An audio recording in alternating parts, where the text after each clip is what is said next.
conversations also as we get on the show this afternoon. Welcome once again to all of you who are listening and across the world. We welcome you as well. Remember that you can stream us live on Facebook and YouTube. The stream is up right now. Go to @Nigeria Info Abuja to be part of the conversations there. Same way, same place Facebook, same place YouTube, Nigeria Info Abuja. Send in those messages and your thoughts as we get into the conversations for today. You are my guests all through on the show today. As my 5 o'clock hour for health and lifestyle, my guests failed to make it here, and so it's just you and I all through. And I'm sure, as you always allow me the honor to take you through on all these conversations, it's going to be a fruitful one indeed. Okay, we are going to start off by looking at something that I've been particular about in the last couple of weeks, given the state of insecurity in the country. Unfortunately, these are conversations we must have, and that's talking about the response of the federal government on all of these issues. I remember someone agitating at some point to say, look, okay, yes, the president cancelled his planned trips abroad, but we still needed to hear from him, get some assurances. He's, made some orders here and there, like that of asking the Minister of State for Defense, Matawale, to relocate to Kebbi State after the Kebbi incident. But of course, someone, I can't remember who at this point, said that it was merely a cosmetic move because in the days following, we've had multiple attacks, showing just how heightened the state of insecurity is in the country. So multiple attacks, and at some point, you kind of want to say, okay, so if it took the ordering of people to be relocated, some of the security chiefs and what have you, or ministers to be relocated to some of these states to stem the rising tide of attacks by bandits and terrorists, then perhaps it would have had some sort of resolution. But of course, seeing as it hasn't really changed much of anything, you might say, okay, this probably was just a surface level thing, because how many people can you deploy across these states? There have also been conversations around, okay, apart from him coming out to make a statement, there have also been conversations around, okay, is it a case of recruiting more security operatives to go and protect all this? At this point, I mean, there's hardly any state that should not be on alert. I don't think there's any state in the country that shouldn't be on high alert now. As a matter of fact, in the FCT here, the FCT minister has also issued a statement to say, issued orders rather, to say that we need to be on high alert, right? Here in the FCT, he's placed security operatives on alert, talking to them about improved surveillance, especially at all borders with neighboring states and entry points. So yeah, these are some conversations that are happening while other people are saying we need to have more security presence in some of these areas. I say all of this to bring to our attention, just in case some of you haven't watched it or listened to it already, a response by a government spokesperson just yesterday about the approach that the federal government is taking to stemming the rising tide of insecurity. And so we're going to be getting into it in detail. I'm talking specifically about Bayo Onanuga. Yes, he was interviewed very recently and had a number of things to say, talking about why the approach to banditry and terrorism is the way it is, and also, some other concerning thoughts if you listen to that, but perhaps you feel differently about it. But I want us to get into that response together so that we can have a better understanding, kind of make sense of what we're seeing as far as insecurity in our country. So yes, a special advisor to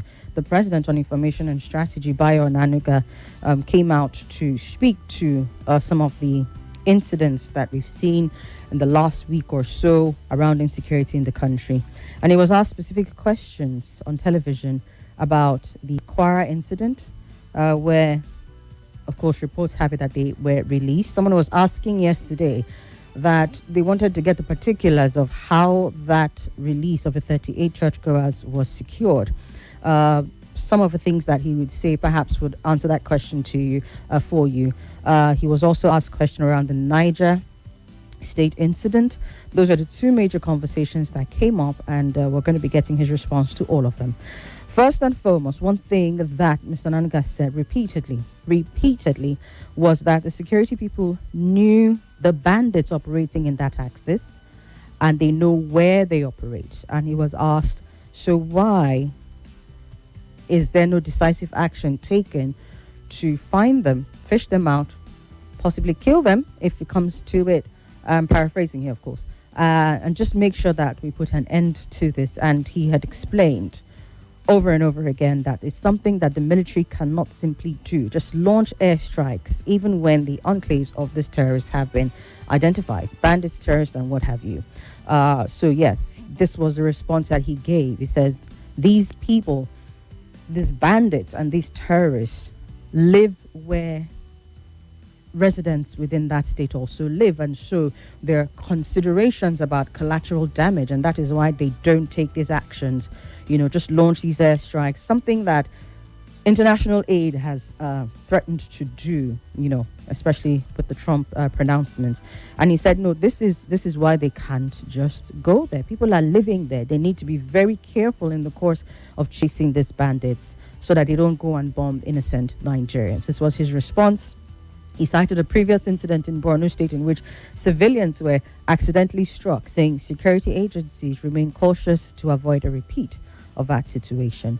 The one where the military thought that they had the right satellite location and then they bombed the wrong people. He said those are the kind of mistakes they're trying to avoid, and that is why they're acting the way that they act, even in the face of the fact that, when you think about it, if you've identified these terrorist enclaves, or whatever the word is, their camps and what have you, some of these people, I can imagine that there are many at this point, because we're having back-to-back attacks.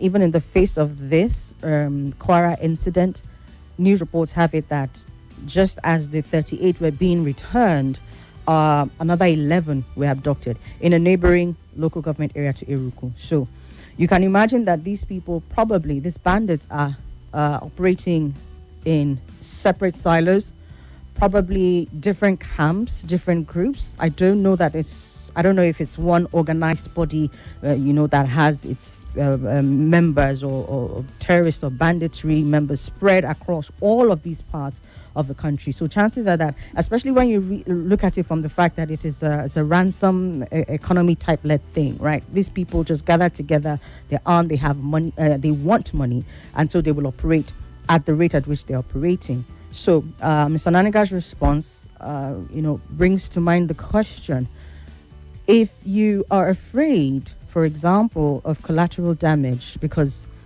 in the Kwara situation, they said they had the information, they called the bandits and ordered them to return the people who were kidnapped, the 38 who were kidnapped, and that the bandits returned them so that they would not face the wrath of the government, because they know that if they don't respond to the government, the wrath of the government was going to come upon them. These are, this was kind of like his explanation as to why they didn't take action against the bandits in Kwara at the time. And then you say, okay, fine. So you're afraid that they've kidnapped some people, you don't want them getting bombed, people who were kidnapped, and then they returned them. And then what happened after that? That is the question. These 38 were returned, and is it a situation of, okay, we forgive you because you returned this 38, so we're not going to take action against you? Is that what happened? Because what other collateral damage would you have been afraid of, for example, in the Kwara incident, is the question. Now, let's look at the fact again, like I said, that shortly after, the 38 were returned on a Sunday. By Monday, 6 p.m., according to reports, they moved into Isakba, a community close to Iruku in Ekiti, local government area of Kwara State, and abducted as many as 11 people. 7 of those 11 were said to be members of one family. So, federal government, again, you want to put an end to insecurity in the country. You're calling on, governments are saying shut down schools. Government is saying we don't want collateral damage. Government is saying, at some point, I think it was the IGP was credited with the statement that if the bandits are open to sort of surrender, then they won't go after them. So we're trying to make sense, and this is me also asking you to help me if you're listening, so that we can make sense of this together. If the response of the federal government as to why they're not taking out bandits is to avoid collateral damage, what about the people who are being killed? What about the monies that are being paid? Because we will not deny that as far as banditry is concerned, especially, it is a ransom-driven thing. They want money primarily. They do not want to die. They are not as ideological, it would seem, as the Boko Harams and the ISWAPs. And this is the way you choose to handle the situation. How then does it stop if you are not looking to apprehend these people at some point and do justice to them completely? Let justice be seen to be done to this bandit so that it stops. How is this narrative about trying to avoid collateral damage the primary method for handling the bandits? Again, responding to Bayo Onanuga when he was being interviewed on TV. So yes, this is what we're having. You returned 38 on Sunday. I remember there was a lot of pomp and pageantry around that. I remember also reading out the state governor's response, accrediting the release of those 38 to direct initiative by the president. And if that direct initiative, as Mr. Bayo Onanuga then came out to describe, was that they placed a call to the terrorists so that they could release them to avoid the wrath of government, how then are we having, the very next day, another 11 people? Reports on the Isakba attack say that there were as many as 20 to 30 bandits that came out to carry out this particular attack. They reportedly fired sporadically as they advanced, forcing residents to flee for safety. An elderly woman was reportedly hit by a stray bullet during the incident, and a community leader who confirmed the development under strict anonymity said of the 11, like I said earlier, 7 of them were from the same household. We're having young children, a pregnant woman caught up in this particular attack. Eyewitness is also speaking that gunmen moved through sections of a town, leaving bullet holes in walls and doors. Expended AK-47 shells were recovered from several points in the community after the attackers retreated with their captives. So if we again go by Mr. Onanuga's explanation, what that would mean is that they also know where these attackers are.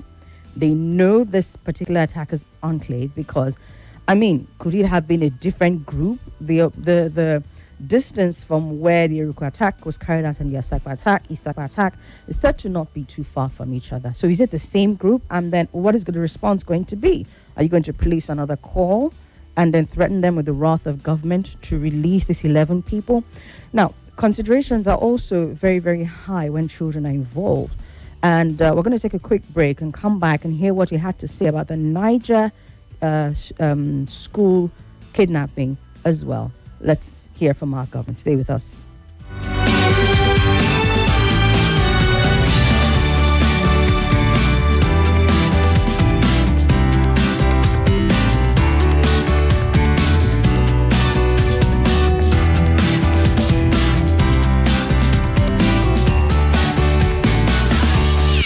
It's okay. That is okay. It's okay. No, it's okay. Let me explain. It's okay. It's okay. Off your mic. On 95.1 Nigeria Info. Your mic is always on. Let's talk.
Happened in Kwara State, even though the 38 have been released.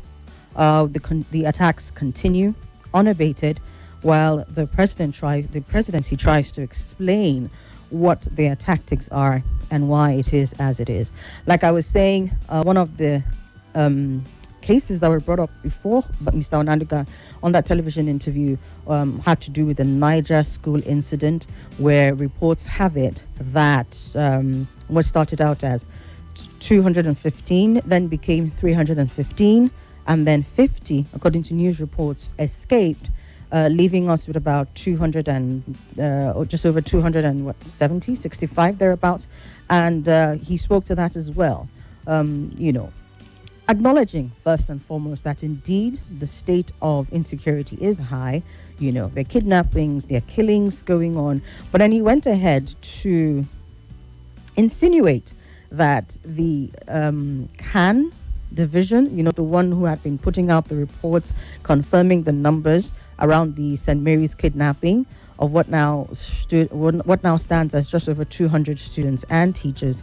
He spoke to that as well, saying that they had asked the CAN, the leader, to the bishop, I think that's he's a bishop as well, to send out the names, send to the government the names, but that the CAN representative was being uncooperative, not cooperating with the government of Niger State, not cooperating with the DSS, who he said, went to the school and, couldn't find him, that they're trying to get the exact number or the names, the list of the children who were abducted in that attack, but that there was not a that there wasn't cooperation coming from that end. And he kept saying, why? What are they hiding? What are they trying to do? Are they trying to make it such that, the case will look so bad, and then, Trump invasion will then happen? He kept alluding to the fact that there was more to the story than what they were being told. As a matter of fact, he talked about the fact that the 50 or 51, which he claimed, numbers that were reported as escaped students, he said did not escape. He said they were just children who ran around helter-skelter during the attack and then made it home to their parents, but that they weren't actually abducted, and then they didn't escape the attack. He said there was just this confusion during the attack, and that particular number ended up just getting lost in the whole crowd. I'm paraphrasing, of course, and then eventually making it back to their parents. So he said that he sort of alluded that the numbers were not as glaring as they were made to seem. This was the response by Mr. Onanuga, right? Again, and questions still around, okay, so what is the approach to these ones? At least for the ones in Kwara, word from the government representatives, the governor of Kwara included, came out to say that the president had direct involvement in the process, and his direct initiative led to the release of the 38.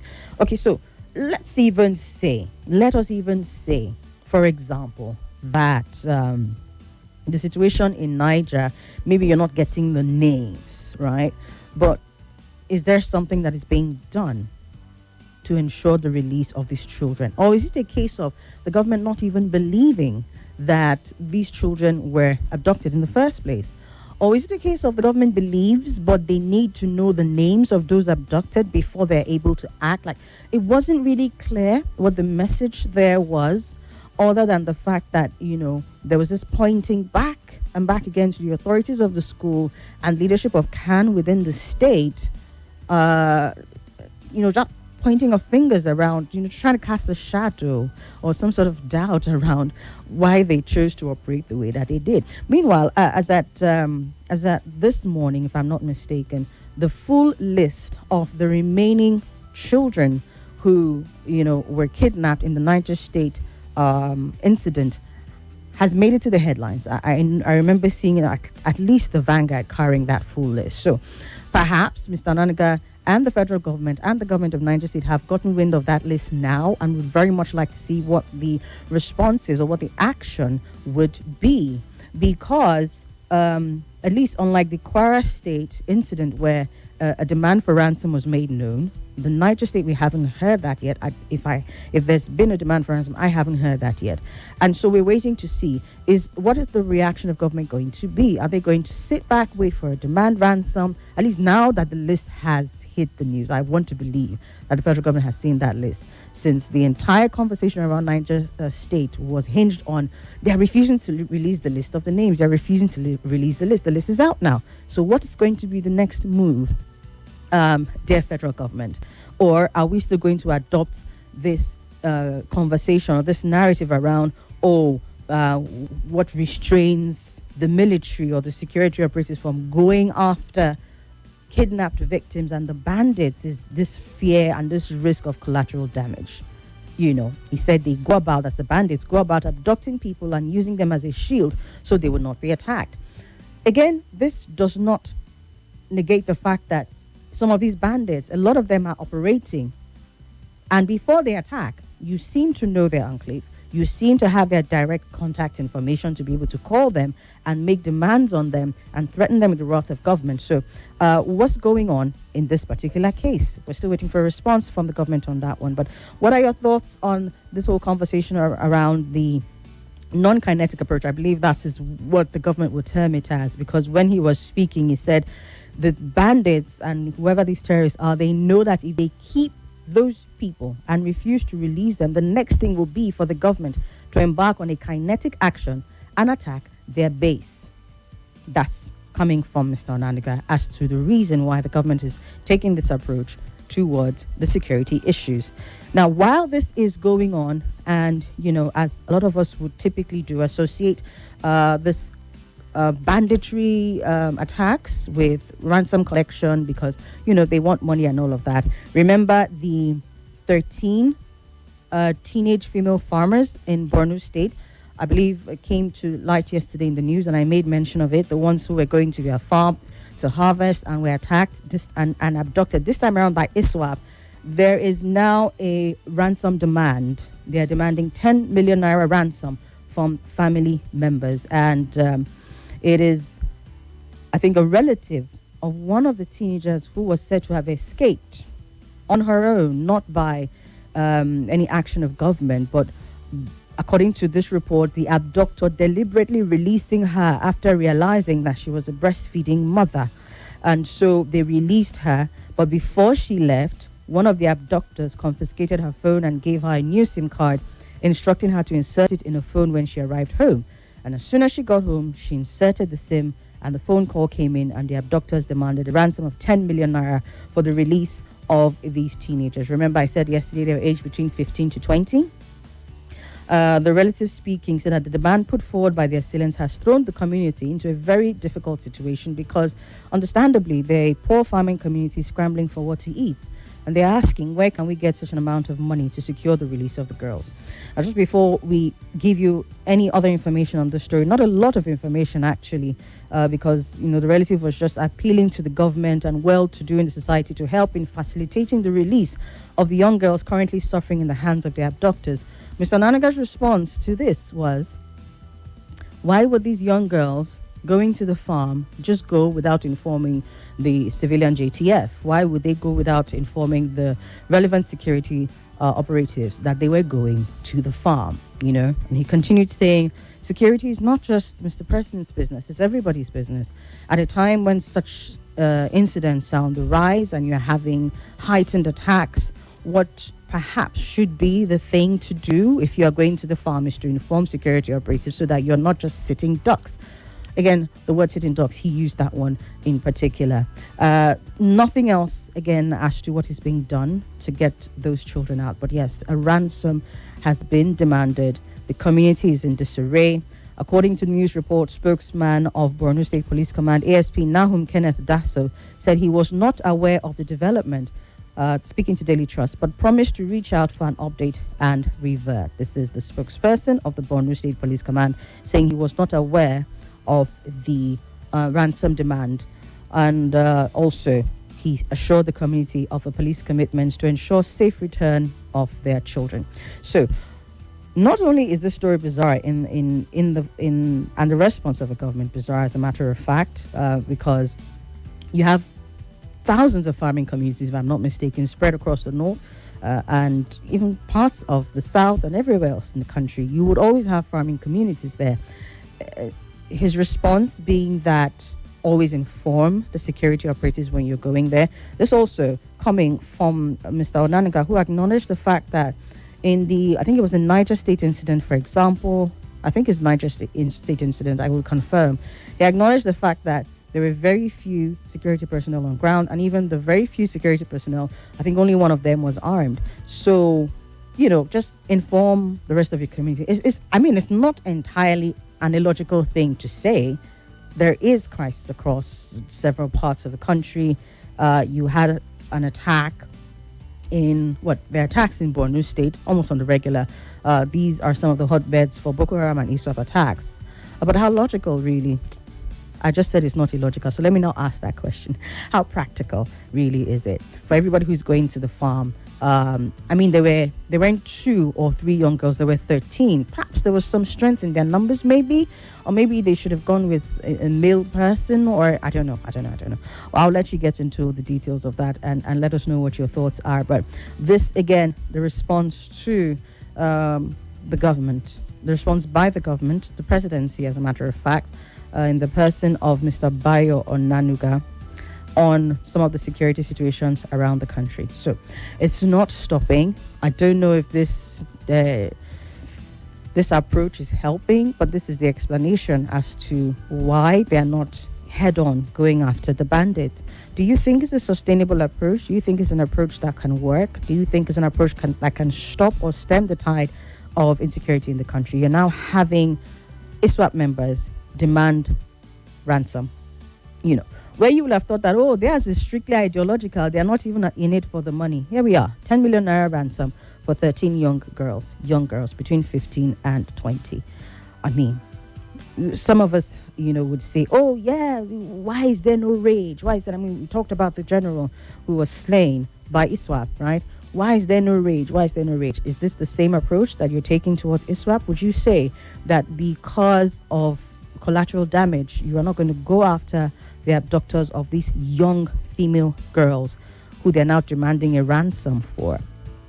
Again, among speculation that there have been billions of naira, if not dollars, spent to facilitate ransom payments across the country. Look at the first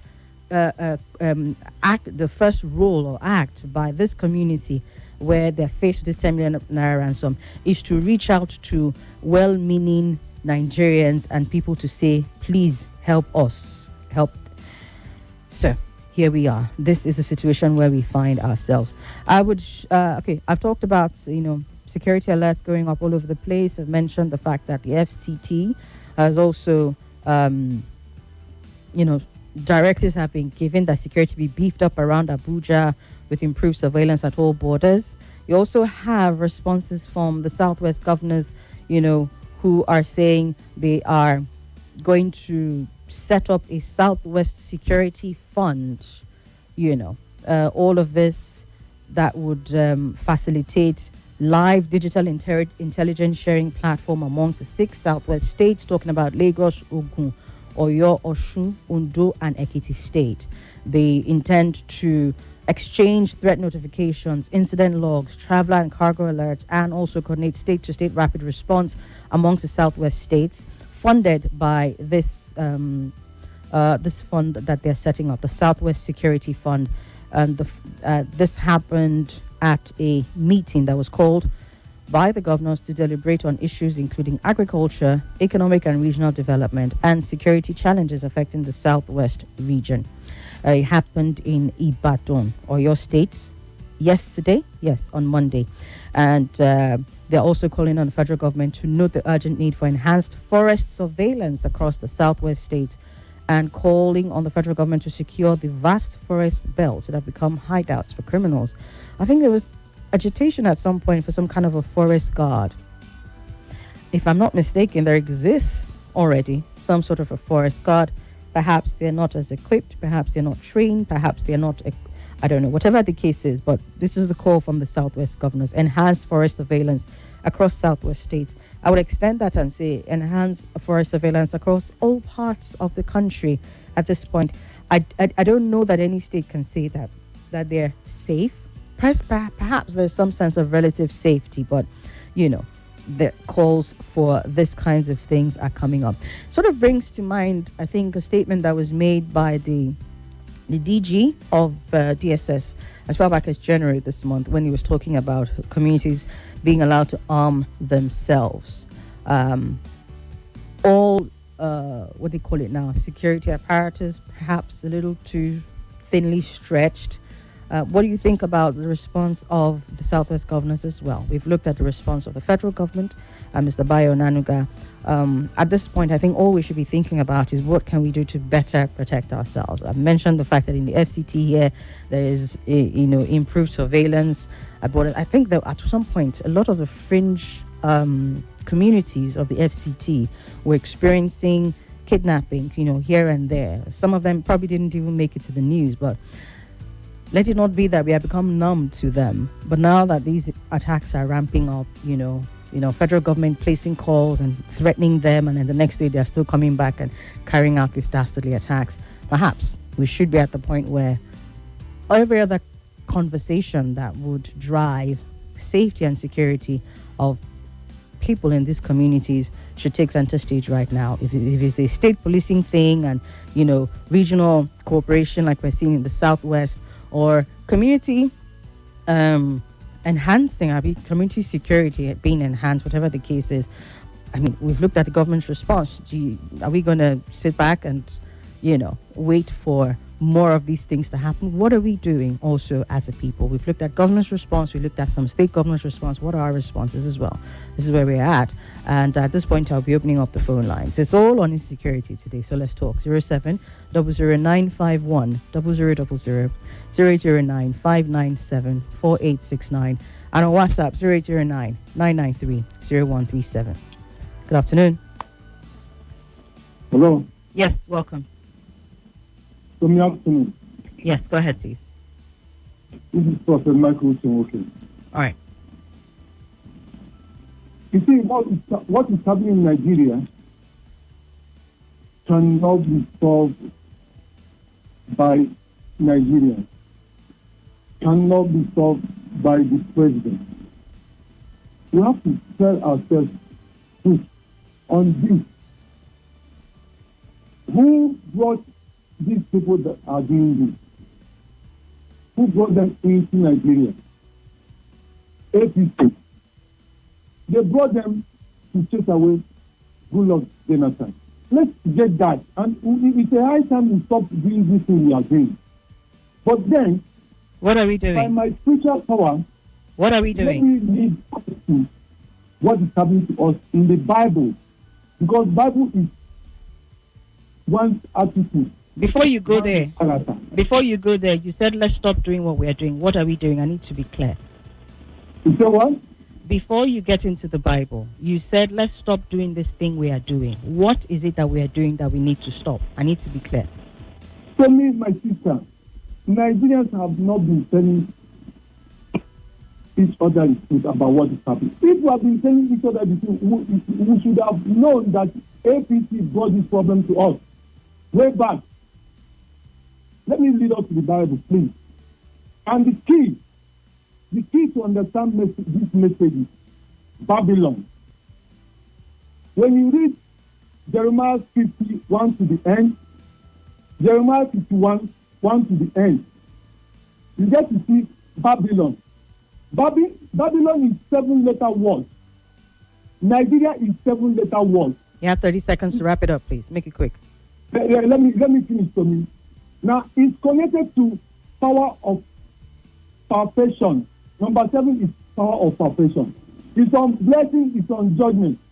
Now, if you want to know what Trump said. Hello?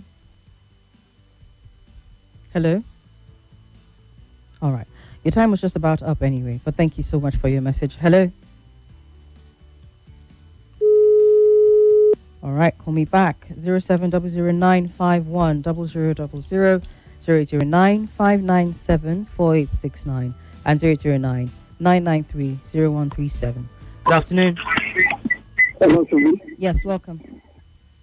How are you doing? I'm okay. Yeah, this is William on the line. All right, sir. You have a minute. Go ahead. I think this thing is one too many. And we need to find the solutions, not to just doing sort of robbing the injury having, man have been having injury for a long time, but sort of robbing the injury. We need to find a solution to these criminals that are literally invading our land. Now, the president declared state of emergency in those communities. The state governors are also be there in those communities. Allow people those civilians to leave that land and allow the military to invade that land and clean up the land. And immediately the president declared, what I call it, presidential task force, which whoever commander is commanding those areas to report directly to him and give them 6 months to clear the land. But if you continue like this, we're not going anywhere. These guys embodying themselves. Look at what they're doing now. They're embodying themselves. Bury the state of the nation, which is Nigeria, to try them. That is what they are doing now. Because there is no way that the government of the day are taking any decisive action against this guy. Either they do something about it or they keep on robbing the wound and telling us to. That is what is happening now. Thank you so much. Thank you, sir. Hello, good afternoon. Hello. Yeah, good afternoon. Good afternoon, welcome. Good afternoon, Sister Somi. This is Mr. Gideon calling from Guaguala. All right, so go ahead. Please turn down the volume of your device. Yeah. Sister Somi, we have said this time without number that the government has no solution on this because they are involved. Imagine them telling us that they made a call and the bandit released these people, which means they know them. They have their contact. Sister Somi, I will not be a fool for somebody to tell me that they just made a call and they released these people. I'm not a fool. I can't believe it. Let us tell ourselves the truth. Something is going on. We cannot solve this problem. Let the international community come and solve it. We are the ones setting our house on fire. How do we expect them to quench the fire? It is not possible. Thank you. Thank you very much, sir. Hello. Hello, Somi. Good afternoon. Good afternoon, ma'am. Thank you. This is Mary from Gwagwalada. All right, ma'am. Go ahead. Thank you. Baron Anuga said they made a call. They warned the bandits to release the children, and they released them. Even if we don't even resemble food, for them to mistake us to be fools. What I see here is that when Trump said he was coming, it sent shivers through their spines. They went down. Some of them scampered away. But when they saw that time was passing and Trump was not coming, they now regrouped and came again and said, let's hurry up and do what they had planned to do in space of time. They just want to do it at once. And they want to do it so that Trump will think that the federal government is doing something. So let's leave them. At least this one that they kidnapped, they rescued them. it is all their ground plan. The ground plan, they are all in it. They know what they are doing, but they should stop. Now, the ones they kidnapped, they have brought them back. What of the ones they killed? What of the ones they killed? So this thing they are doing, they should know that they all have children. They all will have grandchildren. Sheikh Gumi is talking everywhere. He's talking. If that Sheikh Gumi was from another part of the country, they would have picked him. Which terrorists are we looking? Terrorist ones are we looking for again? They are all in government, but one day a Daniel will come to judgment. They should not worry. Let them continue. Thank you. All right, thank you, ma'am. Oh yeah, did you hear, by the way, Sheikh Gumi offering to negotiate for the release of Nnamdi Kanu if he gave conditions for that, but I'm not even going to dignify that. Hello. All right, let's take some messages. Israel says, Somi, whether they return the victims willingly or not, dead or alive, it's invasion of a church or school. Abducting people, not an act of terrorism punishable under the Constitution of the Federal Republic of Nigeria. The northern rulers have vehemently raised their voices to oppose any foreign intervention to end the insecurity, which has undoubtedly emboldened the terrorists that earlier started fleeing to the neighboring countries. And the president, on his part, has read the whole politics around it, that any decisive action taken by the government against those criminals could cost him the support of the North in 2027, so there is no hope. If the U.S. wants to help, they should come by themselves. Any armed support for the Nigerian military will land in the hands of a terrorist, and you would hear that Boko Haram/ISWAP ambushed their convoy while transferring arms to another location. Somi Reverend Ezekiel Datrimo has raised an alarm that Fulani men and women are contributing 200,000 and 100,000 naira respectively to stop them from celebrating Christmas. What is the authority doing? Good afternoon, Israel, with that one. Olaleye Babalola from Katankwe says, when we have a good government and president in future, all this mess will be laid to rest. But for now, we don't have a government. Imagine a government paying ransom to bandits that killed and maimed Nigerians. We can only win this war under... Okay. Olaleye Babalola from Katankwe, thank you for your message. Does it remind you of a certain tweet from the current president of the country back in, 2014? Was it 2014, if I'm not mistaken? Yes, when he was saying that the spate of killings and kidnappings show that we don't have a government. I think you were re-echoing him, Babalola. We're always speechless, Hafsat says. So maybe they're just playing politics with our lives, hoping for a better future. Daddy Shunamite from Gida Mangoro says, when I said yesterday that Nigeria is currently at war, that we are laughing, chatting, commenting, buying and selling today, is because it hasn't gotten to us yet. But the fact remains that what's coming ahead of us is quite huge. After watching and listening to Uncle Onanuga, I can't but pity Nigeria. President Tinubu has failed and failed woefully, he says. And anybody asking that he should be allowed to repeat class come 2027, I'm not going to read the rest of that. All right, let's get back to the phones. Hello. Sir. Good afternoon to you. Good afternoon, sir. Go ahead. My name is Umar. All right, Umar. So, I think in this country we play a lot. We are so unserious. Yes. Because all the trail, the trappings, the clear line, or who we are supposed to invite before the police or the DSS to ask questions about this kidnapping and banditry in Nigeria. Up as we speak, the government, I don't know what they want, deliberately allow this body working free today. We try and listen to this man called Gumi, because I keep talking about Gumi because he has made a lot of statements that are very biting. He's not going to working free at all. Himself, like of Erufai, we have other statement that we need to ask them questions. But of course, what they're going to do about it, they keep it quiet. Whatever is only God knows, only God knows why. This thing, now multi-billion dollars racket. Yes. Or the government sit up and do the needful. We say government, up to the head of the government are part of the kidnapping. If not, they should do something like yesterday. See, I don't put myself in the shoes of those people who their wars are in the bush. And I go ask myself, go for bid, eh? Say my daughter, most people, for instance, what do I go do? What will it be of my, what do I go? I don't go turn lion. Like I don't go the mad for street. I don't get it. And I was trying to complain, but like, no, I mean, you complain to, you way too much. I love all that. Oh, it's going to be your picking, eh? All right. It's going to be your picking. Anyways, it's all right. Thank you. Bye-bye. All right, then. Thank you so much. Let's go on a quick break. When we come back after the news, the conversations will continue. We're taking your thoughts and contributions after this.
Return these people or we deal with you. And of course, they returned. Then went for the ones that are not inside church. They went to pick others who are not inside church. Because those ones now, you cannot say how many are Christians or whatever. But for them, but the other one, they invaded church. You get, so your country is, see, I beg, Nigeria is a joke.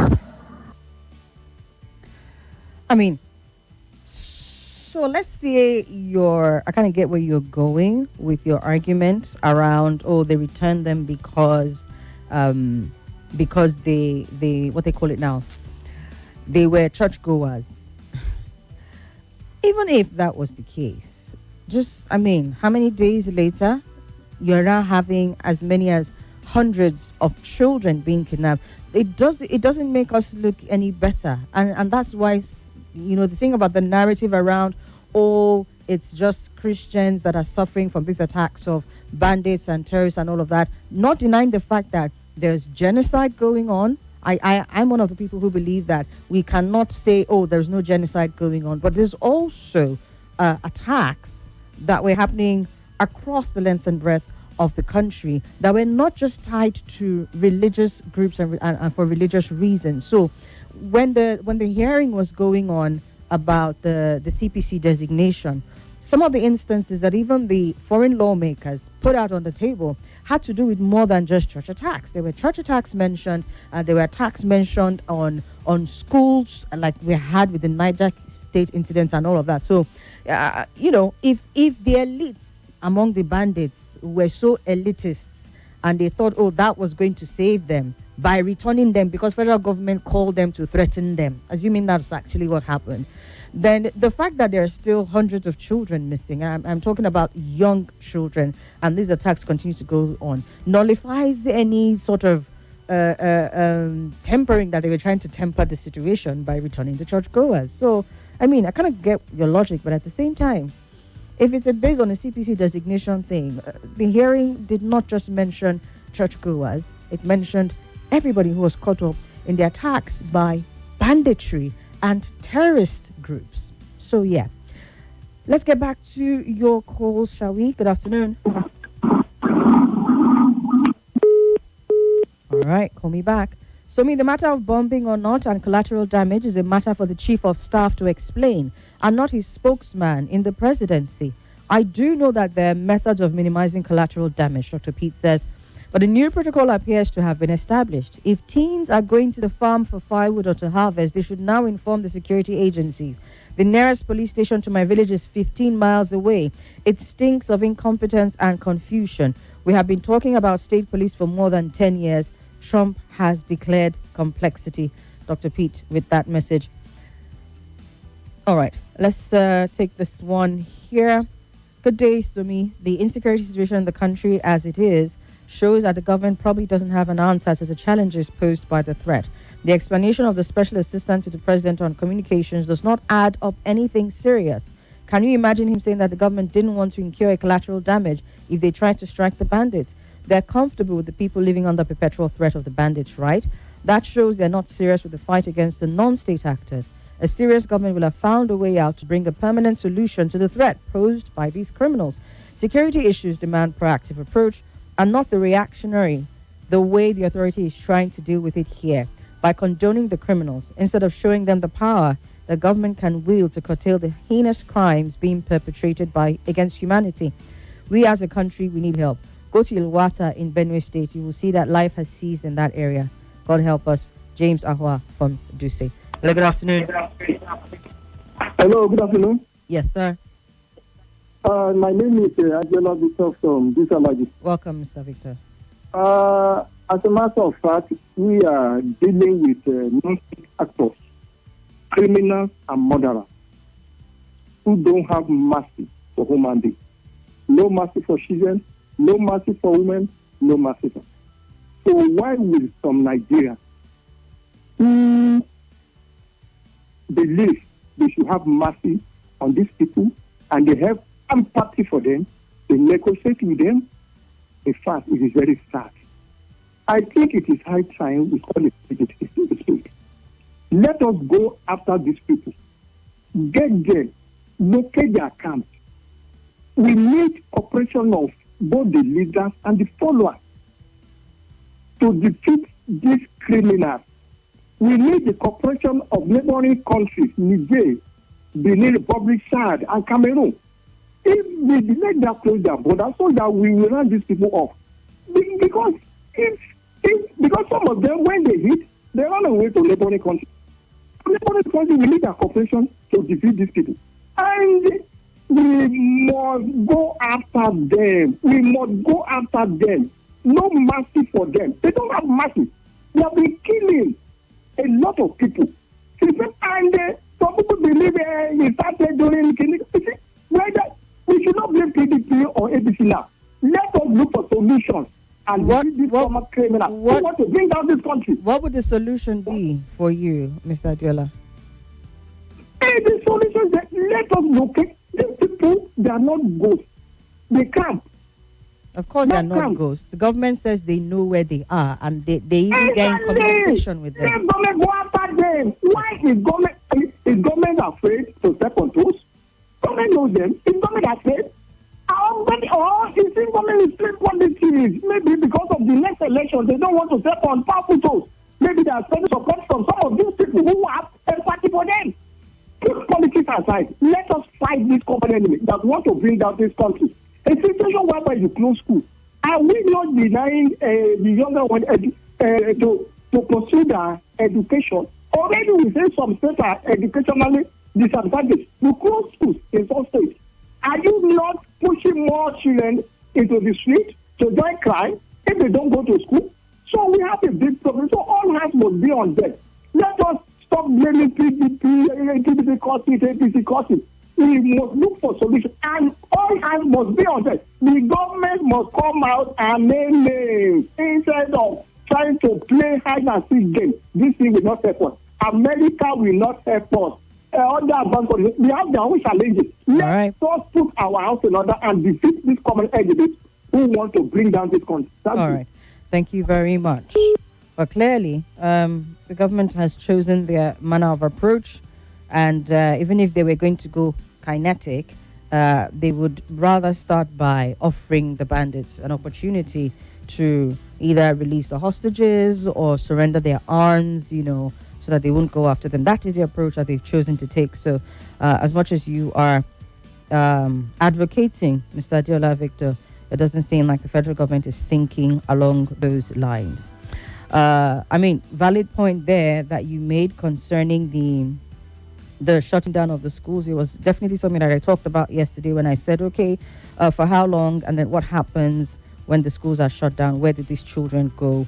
Of course, we've seen what is happening even on the farmlands, where they are being attacked as well.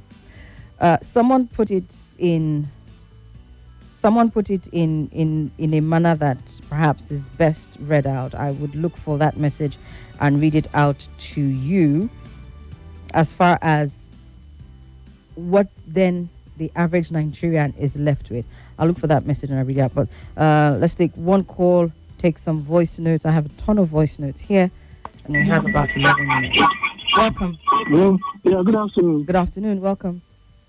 Can you hear me? Loud and clear, sir. Go ahead. This is Shagun for It says that we look at things simplistically. We think that any government can say, let me tell you, Awolowo predicted this thing 40 years ago.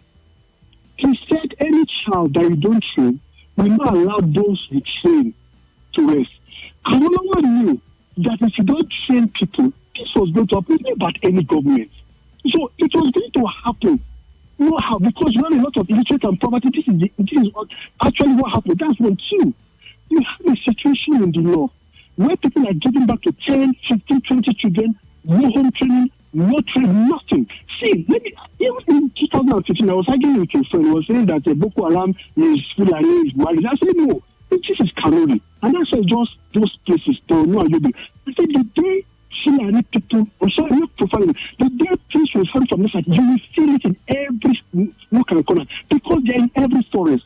Now, you have a situation where people, this is Christopher, the last Christopher Musa, he said, soldier cannot solve it. Every week we kill, we capture 500 people join more. How many people who are talking, they think America can solve the problem. Give me one country, the American way to fight terrorism, and America won. America ran away. He ran away from Afghanistan, ran away from Somalia, ran away from Iraq. This is not a war that anybody can win. It is not an army. These people should just understand. If America comes here today, it will only get worse. So how do we fix it? How do we fix it? What is the way out? There are no quick fixes. The quick fix is this. First of all, I don't believe in state police. It will cause problem. What you should do is go to every community. Let every community have trained people that will be like a police, but under DSS, under the army. Because if you go to a place like Turkey now, you let the soldiers and everything, they will turn against each other. But every community, instead of sending army from here and there, let every community have a standby force, but under the control of the federal force. That's one way to just manage it. You're not going to stop it. Then, this idea of people giving back to children they can't train. If you don't solve this problem, see, the north will become like Afghanistan and Somalia, and there's nothing anybody can do. America ran away from all those terrorist countries. They could not achieve it. So don't think that America can solve this problem. So now this is, I'm reminding of, this is why I now appreciate what is happening in UK. In UK, when you cannot take care of your children, the government takes it over. You understand? You will think it's wickedness. But when you look at Nigeria, those children that are on the street, they see them every night, 5-year-old, 6-year-old. See, if the parents cannot take it, let government have the means that every street child, in the same way they do in America, let government house them, train them, feed them, all of them. It is cheaper. I see. Hold on. I see the point that you're trying to make when it comes to what's happening in the north. But what would you say to the situation in Niger State with those children who are in school? Is it a case of, it's because they're giving birth to too many children and they can't take care of them as well? What is the approach there? It is the shit. You cannot speak. It is the stories that are causing this too. They are everywhere. They are in every forest. Niger State is bigger than the East. The army cannot be everywhere. How many soldiers will do whatever? So we first of all have to now have community police, not state, under the federal government. Let every community form army. You can manage it. Okay. But then, for you to stop it permanently, all those out of fish children, government has to own them and train them. Okay. Don't think America can solve this problem. If they come here, all the terrorists in Libya, it will become another Afghanistan, and America will be here for the next 10 years. It will not go. All right. Because this is terrorism. Thank you very much. Thank you, sir. You've taken just about enough time, and we still have a few more contributions to get to, but we hear you. Let's take this one. Good afternoon, Somi. This is Stephen Doroso. Good afternoon. Sending my note from Kubwa. I think the worst form of deceit is self-deceit.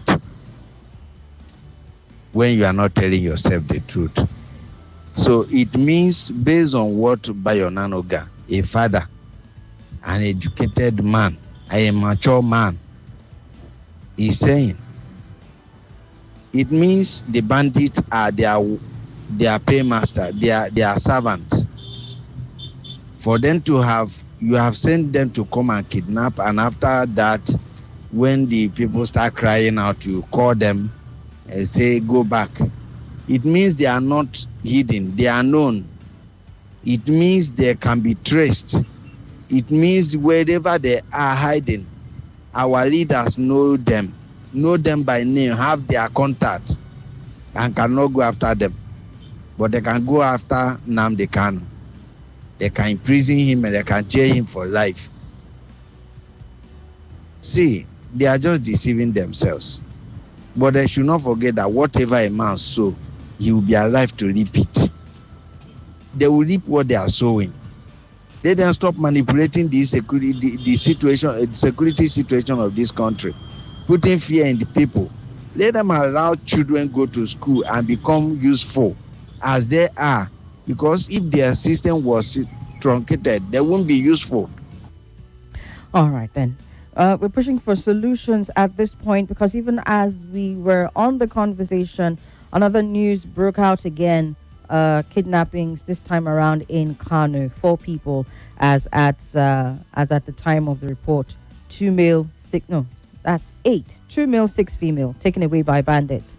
And so at this point, really and truly, it's about what will work, what should work, what must work for us. A man who was reporting on the incident, he said that this happened at the Birasawa village of Sanyawa local government area of Kano State. Reports said that this assailants raided the village between 11 p.m. and 12 midnight on Monday. I know, even I at this point, I am up to my ears in this entire thing about having to read about these reports, because the MO of these people are not changing. What we have instead is a response by government where they're expecting a different result, but they're doing the same thing over and over again. And you know, I hear when you say, okay, it's not as simplistic as it seems, and, you know, calls for community policing, at some point state policing. I think someone sent a message saying that they are grateful to the Southwestern governors. I mean, these people are saying, let's adopt a regional approach, even though we're clamoring for state security, state policing. They're saying, let's adopt a regional approach and protect ourselves within the Southwestern states. Perhaps it's a conversation that should be had in the North as well. And I also made reference to the DG of DSS when he talked about the community members being armed to be the first line of defense. I will look for that audio and play it, where he says, look, they should be armed so that they can serve as the first line of defense. I think he made mention, this was in January, where he made mention of the Azare situation, and I think Tafawa Balewa. Perhaps this is where we are at, and this is where we should be at this point in time, because like I said, the federal government is choosing to go a certain way, and in a way, whether we like it or not, what that leaves the rest of the community with is some sort of sitting duck. I'm using Mr. Nanuga's words, but in a different context this time around. Leaving us in a sitting duck kind of thing. Wait until it happens, no proactive measures, and then when it happens, they place a call, threaten them, and then get them to come. He said this is what happens some of the time. We see that this is clearly what is happening a lot of the time, more often than not perhaps, where it will take the government or the president's direct initiative to get people released. Again, whispers of ransom payments here and there, but we can't confirm that at this time, so we'll not toe that line. But if you look at all of what's been happening, as far back as the Chibok girl situation, there has been one thing that has prevailed, and that is a tendency to want to negotiate with these bandits, with these terrorists, to get these victims out. Again, when I speak to victims, we're talking about the ones that are alive. We're talking about the ones that made it home. You know, for the ones that were killed, what is the justice served to them or for them? For the ones, again, we have, if I'm not mistaken, still over 80 girls from as far back as 2014, 2015. 2014, yes, that was Chibok. We still have Leah Shaibu out there. What is the justice served to these people? How is this our approach? How is this our more adopted approach? If there's anything else that is happening, perhaps it's not yielding the kind of results that we want, because these attacks keep happening, these kidnappings keep happening, and at this point we are more often than not looking helpless. All right, let's take a few more and then we'll wrap it up. Hello? Hi, sis. Yes, ma'am. Good afternoon. Good afternoon. I'm good. All right. Mr. Somi, are reporting. I don't know. We don't have light in Buhari. Help us talk to them. What's happened since yesterday? You know why I don't want to comment on what Mr. President's aide said? I just don't want him to come out and say